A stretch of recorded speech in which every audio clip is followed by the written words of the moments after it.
Mr. Speaker, I rise to talk on the budget policy statement debate. And unlike the last speaker who accused my colleague of staring at his other colleague, it's surely better than staring at oneself for most of the time as that member. Because the Prince of Ponsonby claims to travel up and down the country listening to the people. Whereas the Prince of Ponsonby's used to sipping latte on a Ponsonby cafe on a Saturday morning. But I digress, Mr. Speaker, I digress. I want to come back to the budget policy statement. The budget policy statement that is here, that the last speaker did not refer to once.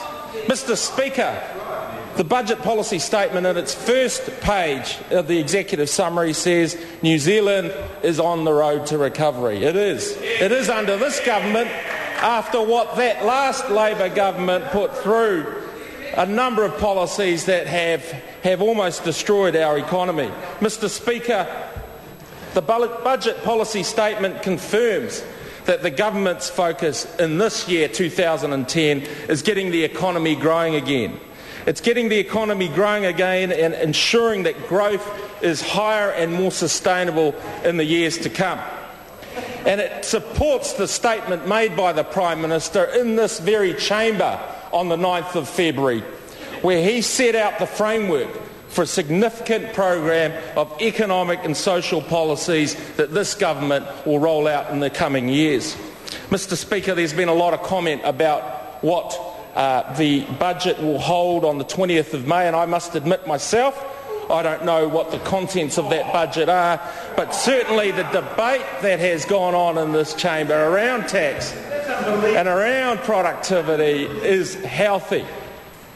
Mr. Speaker, it's about what this government wants to achieve, and what do we want to achieve? Our focus is on long-term growth potential of this country, New Zealand. And it's about increasing our savings rates. It's about increasing exports. And I will come to the question of exports. And it's about investment in productive resources. Along the way, Mr. Speaker, we're going to come into a few speed bumps. And one of the things that I've certainly heard out in the electorate and in Maunga Kia, where a number of small to medium-sized businesses are actually located, Mr. Speaker, there are some very grave fears around unemployment. There are grave fears around the exchange rate, for example. It's a high exchange rate that actually precludes our productive sector from getting ahead. And one of the other things that's clear from this budget policy statement, Mr. Speaker, is around the debt levels. The debt levels and the fiscal position of our economy is quite grave. And we face another 6 years of deficits, 6 years of borrowing $240 million a week. And Mr. Speaker, that is something we've got to bear in mind. I know my colleague, the Honourable Sir Roger Douglas, referred to those debt levels, referred to some of the measures that he'd like to see to beat back some of the debt that we've incurred over time. But to put it in context, Mr. Speaker, some of the speakers opposite have referred to what they gave us as a government in terms of the economy. Well, let me just talk about a few of the things that they gave us. They gave us falling economic growth, 0.2% in 0809. They gave us rising unemployment. They gave us high inflation, 3.4% CPI growth in 2008-9 year. And they gave us a rising current account deficit, 9% of GDP in a current account deficit. And the member for Ponsonby knows that. The member for Ponsonby knows that annual productivity growth... No. Point of order, Grant Robertson. Interrupt the member's speech, but there is a practice in the House of referring to members either by their name or by the seat that they represent, and the member has twice now referred to a member of Parliament for a seat that doesn't in fact exist. Yeah, order. There's a point of order. All members must refer to a person by their full name, or Mr. or Mrs. or Ms.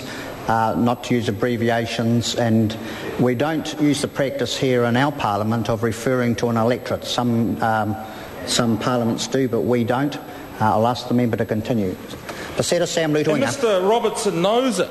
He knows that the annual productivity growth in this country over the last 9 years has been 1.1% per annum. And the Honourable Sir Roger Douglas said that had the productivity levels been the same as under the previous government, we would have had over $100 per week per worker more.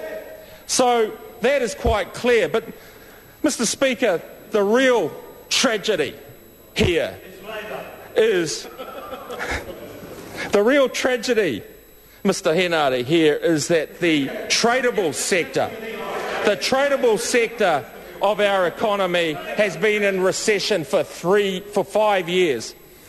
Government spending's gone up by 50% over the last 5 years, but the tradable sector, that's the sector that exports and the industries that import, that sector has declined by 10% over the last 5 years. And, Mr Speaker, that is a tragedy. And you ask why it's a tragedy. Well, it is a tragedy because while that sector declines and diminishes, the standard of living that we're able to have in this country will also decline.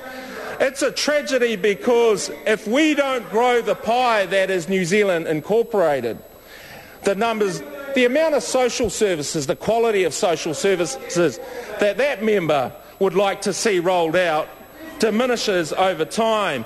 And it's a tragedy because while the tradable sector declines and diminishes, jobs, opportunities for those out there looking for jobs and opportunities declines also, Mr Speaker. So as a country, we've got a clear choice here. We've got a clear choice. We either carry on down the same path that the last government had of increased government spending and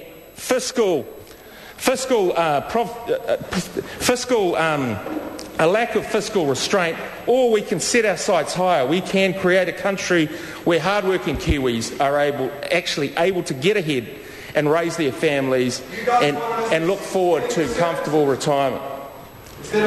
So our end game is quite clear, Mr Speaker. It's about high long-term growth. And how do we go about doing that? Well, the Prime Minister was quite clear in his statement on the 9th of February.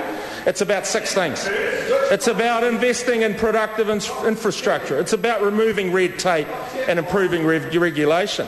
It's about supporting business, innovation and trade, improving our education and skills, lifting productivity and strengthening the tax system. Let's just look into these 6 things quickly. Productive infrastructure, and I'm glad the Minister of Transport is here because we've got a minister now that is about taking action. And he and I visited the construction site on Mangere Bridge on Onehunga Harbour 2 weeks ago. And the announcement that he had is that this project, which is well overdue for our community in Maungakiekie, is now 6 months ahead of schedule. 6 months ahead of schedule, Mr Speaker. And that's the type of action.